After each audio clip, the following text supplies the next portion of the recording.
I welcome you all in fifth lecture of digital image processing. आज का topic है interpolation.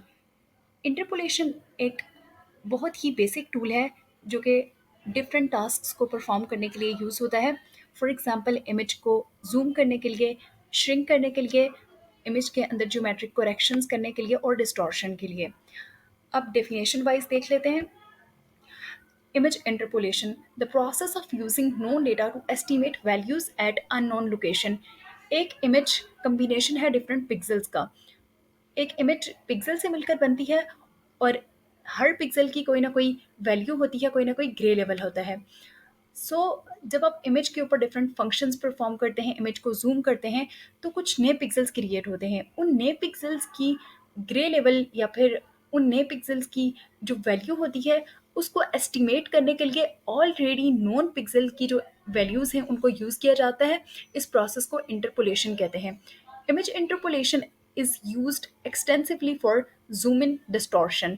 zoom in requires the creation of new pixel locations। जब image को zoom किया जाता है तो कुछ नए पिक्सेल्स बनते हैं। The assignment of grey levels to those new locations, कि वो जो नए पिक्सेल्स बने हैं, वो जो नई लोकेशंस बनी हैं, उनको ग्रे लेवल असाइन करने के लिए जो है ना इंटरपोलेशन का यूज़ किया जाता है।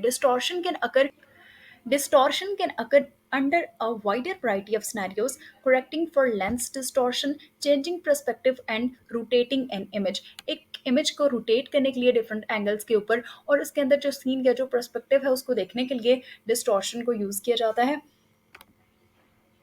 यहाँ पर देखें तो ये एक इमेज है जिसको जूम किया गया है। जूम करने से कुछ नए पिक्सेल्स बने हैं। उन नए पिक्सेल्स को ग्रे लेवल्स और वैल्यूज़ असाइन करने के लिए, grey levels and values mean के सेम ही चीज़ है, असाइन करने के लिए आप ऑलरेडी जो मौजूद पिक्सेल्स हैं उनकी वैल्यूज़ को यूज़ करते हैं।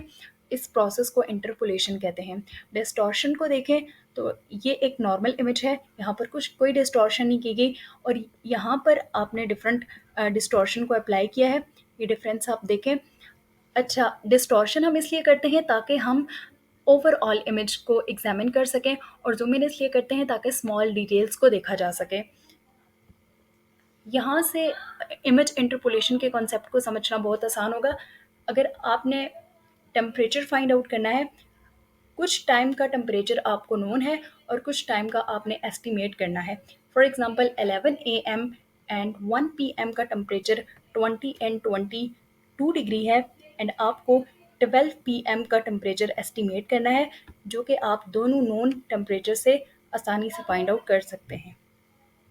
इंटरपोलेशन का बेसिक या फिर प्रिंसिपल ऑब्जेक्टिव इमेज को रीसाइज करना है और ये किस तरह से होगा जब आप इमेज को श्रिंक या फिर जूम करेंगे, जो कि बेसिकली रीसैम्पलिंग मेथड्स हैं। Types of interpolation algorithm, interpolation के कुछ एल्गोरिदम्स हैं जिनको यूज़ करते हुए डिफरेंट फंक्शंस या फिर ये कह सकते हैं कि डिफरेंट टास्क को परफॉर्म किया जा सकता है। इसमें दो प्रोमिनेंट टाइप्स हैं, non adaptive algorithms and adaptive algorithms. Non adaptive algorithms में nearest neighbour, bilinear and bicubic आते हैं। नियरेस्ट नेबर के अंदर ऐसा होता है कि जो आपकी इमेज है आपने उसको रीसाइज करके एक नई इमेज क्रिएट की।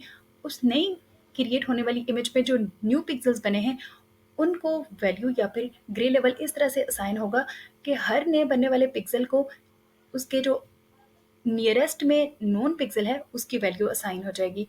इस तरह से एडॉप्टिव एल्गोरिदम्स में Q image and photo zoom pro आते हैं।